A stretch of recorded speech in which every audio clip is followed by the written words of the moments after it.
Pues llegamos a la tercera parte de esta charla que se llama Tendencias Globales hacia el 2025. Como les decía al final del video pasado, hay algo que el mismo Lyotard le llama pequeños relatos postmodernos.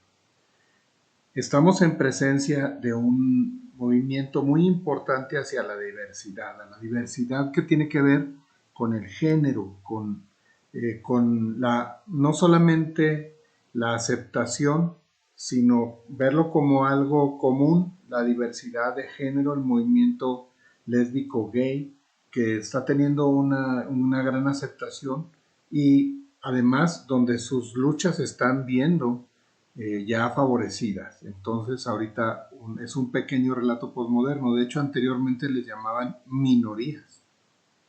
Otra es lo que tiene que ver con la equidad de género o enfoque de género. Es decir, no solamente es que tengan igualdad de oportunidad las mujeres que los hombres. Ya sabemos que hasta el momento hay algo que se le llama el techo de cristal, donde aparentemente todos tenemos las mismas oportunidades, pero en la vida real no es así. También donde la perspectiva de género está teniendo cada vez más aceptación, tiene que ver también con un poco con la diapositiva anterior que hablaba de la diversidad, ¿de acuerdo? Hoy en día también se está buscando mucho la integración de las personas con discapacidad mental, discapacidad visual, auditiva, motriz, etc. Algo que llama mucho la atención, sobre todo en esta época, es lo que técnicamente se le podría llamar el nihilismo, es decir, la sensación de que nada vale la pena. Es decir, hay un desánimo muy fuerte, muy como si las personas sintieran que nada vale la pena, donde no hay una lucha por tener proyecto personal, por hacer algo de patrimonio, de tener acceso a algún tipo de manifestaciones, etcétera. Y luego, por ejemplo, eso ocurre mucho con los chavos que les dicen los ninis, que ni trabajan ni estudian, pero algunos ni quieren. Y también hay adultos que también les dicen ninis o ni ninis porque ni se retiran, ni se mueren, ni se jubilan. Y entonces sucede que también ahí están haciendo una tapa, ¿no? Luego, lo que tiene que ver con el trabajo virtual yo creo que hay que ser muy estudiosos al respecto de lo que está ocurriendo, porque resulta que estar haciendo trabajo virtual, sobre todo para los adultos, sobre todo para las personas que no somos nativos digitales, está teniendo como el impacto de hacer que las cosas son mejores en la vida de relación, ¿de acuerdo? Los muchachos se han adecuado maravillosamente a este tipo de cosas, sin embargo, los adultos no tanto. Estamos viendo a ver cuándo termina todo lo que tiene que ver con la pandemia, porque no nos gusta mucho estar en contacto a través de la computadora. La computadora se ve como una herramienta y no como una forma de vida. Ahora, yo sí sería de la idea, yo veo una tendencia muy importante a un cambio muy radical en los métodos de trabajo hacia el futuro, en donde va a haber, ya lo veíamos en otro momento de nuestra charla, mucha relación con los medios virtuales, compras en línea, relaciones en línea, conocer el mundo en línea, etcétera. Una tendencia también muy importante tiene que ver con el hedonismo, o así llamado también hiperedonismo. Decía el gran pensador ateniense Epicuro que la clave de una vida feliz es acumular la mayor cantidad de placer y reducir al máximo el dolor. Eso se diría como una práctica hedonista. ¿Qué es lo que está pasando con el hiperedonismo? Es decir, esto tiene que ver un poco también con una sensación como la que veíamos anteriormente con el nihilismo. ¿Por qué? Pues porque se supone que si tú dices, bueno, es que yo no sé qué va a ocurrir el día de mañana, entonces hay que disfrutar la vida hoy y hoy hasta que revientes. Entonces, y hasta que revientes es tal, parece que fuera literal, ¿verdad? Entonces la gente se está reventando, tiene mucha actividad sexual, los muchachos, mucho consumo de alcohol, de drogas, etcétera, porque se busca el placer a ultranza, el placer por el placer mismo, ¿verdad? Pensando que probablemente ya no se va a tener una oportunidad para ir llevando las actividades de la vida. Entonces, una tendencia importante, aparte del nihilismo, y que es bastante indeseable, tiene que ver con el hiperhedonismo. También yo diría que explorásemos en esta época nuevos nichos de mercado. Miren, estas hamburguesas que se ven acá son hamburguesas veganas, son hamburguesas hechas saludablemente con muchos vegetales, etcétera. Entonces, ¿qué es lo que está ocurriendo? Que las personas están volteando a ver un estilo de vida más saludable. También hay una fuerte tendencia al respeto a la ecología, y eso tiene que ver con que respetes la vida animal, lo que te estás comiendo, etcétera. Entonces, si somos empresarios de la vida empresaria, también hay que buscar a ver que hay personas que cada vez más van a estar buscando alimentación saludable, productos saludables, ecológicos. Entonces, inclusive están dispuestos a pagar un poco más por tener acceso a un consumo más saludable o que respete el cambio climático y la naturaleza, ¿verdad? Otra tendencia de mercado muy importante tiene que ver con las mascotas.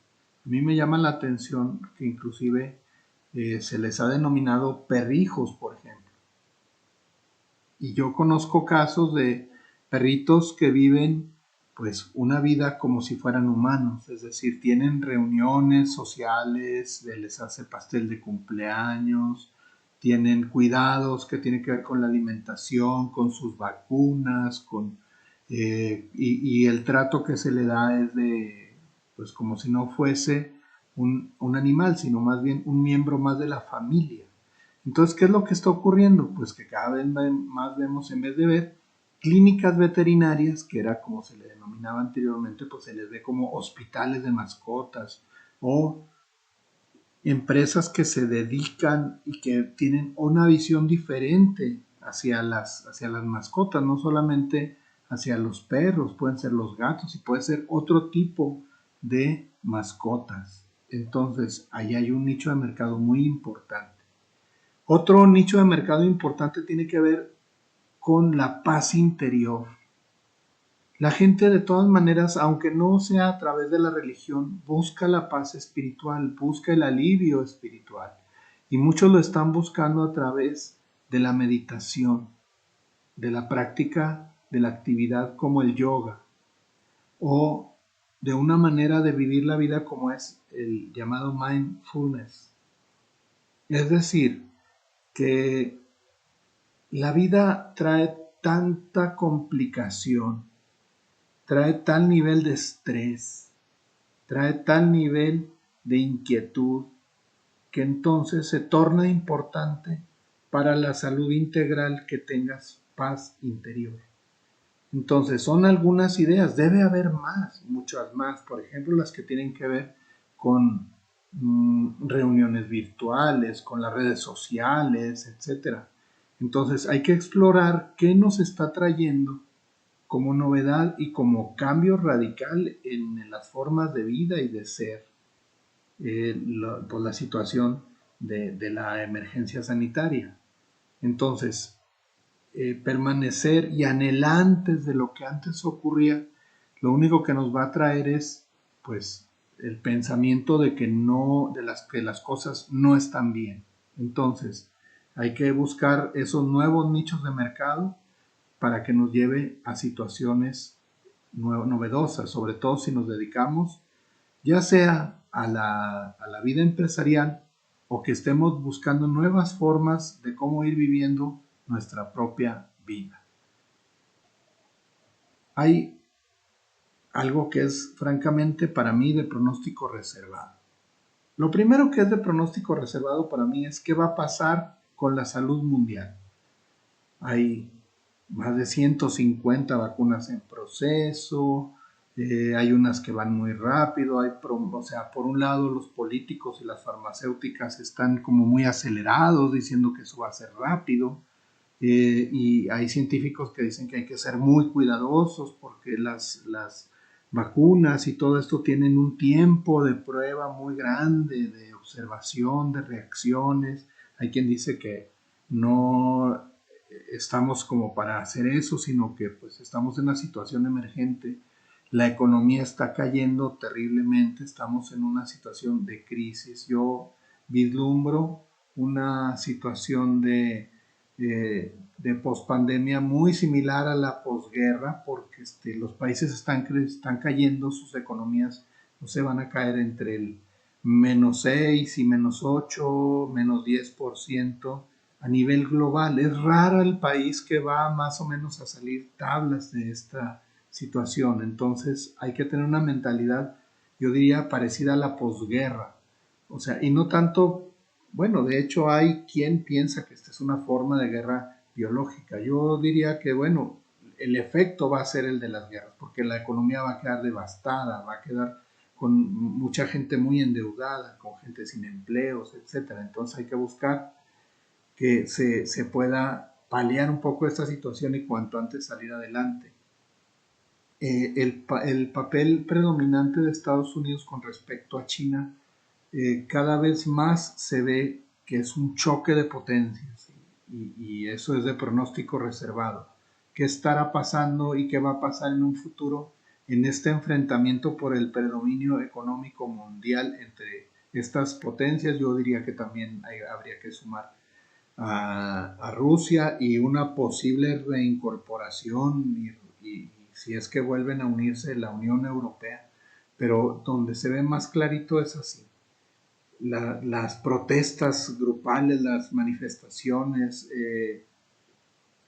lo que tiene que ver con la igualdad y equidad hacia las mujeres, la protesta por la violencia ante las mujeres, ante la discriminación racial, ante la vida de personas de razas minoritarias, etcétera. También eso lo vamos a estar viendo y no sé en qué medida, a pesar de que estamos en una situación de contingencia, cada vez más vemos protestas, manifestaciones de mucha gente. Y luego, por otro lado, la tecnología. O sea, la escasez de ventas, la baja de ventas de automóviles ha hecho que las empresas rápidamente estén reconvirtiendo las empresas automotrices hacia lo eléctrico, y se supone que en un futuro este tipo de vehículos van a ser autodirigidos, donde la cuestión de la conducción va a ser diferente. Inclusive se dice que no va a ser necesario que uno tenga un automóvil, sino que pues va a ser un servicio de transporte selectivo, etcétera, etcétera. Pero hay que estar muy al pendiente de lo que está ocurriendo. Aparentemente esto va a ser más rápido de lo que podemos pensar. Tiene que ver, sí, con una parte de respeto al medio ambiente y todo lo demás, pero también una escasez de combustibles fósiles. Cada vez hay menos, cada vez vale menos y cuesta más trabajo la refinería de los combustibles fósiles. Entonces habría que ver esta reconversión hacia lo eléctrico y otro tipo de energías. Entonces, esta es la tercera parte de nuestra charla. Vamos a terminar con unas reflexiones que tienen que ver con personajes de la vida cotidiana, como don Guillermo, como doña Socorro, pero hasta aquí vamos a dejar por este momento.